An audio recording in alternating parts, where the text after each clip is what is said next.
and is this a strategy for 2016 local elections? You know, the ANC is a problem. Even people about Jolayo, they are troubled by the ANC.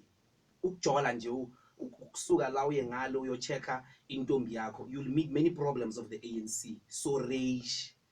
Those are ANC problems. If ANC ayifuna isikhulume ngayo mayiphuma. So that's fakwa abantu who will be the topic.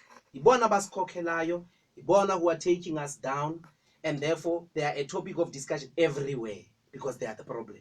And they are in charge of our taxes. Let me tell you what tax is.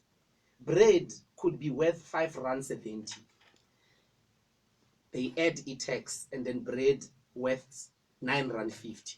So wonke umuntu uthenga istay soft, uthenga isikhambani, uthenga ini, uthenga ikota, insipho yokugeza, you are paying tax.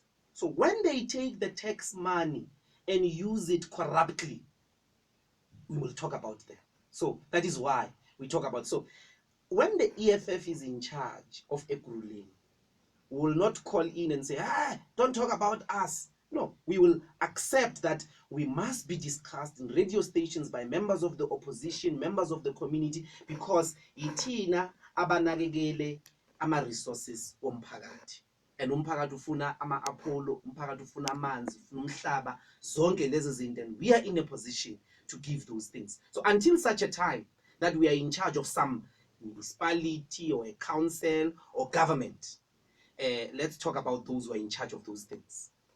Local elections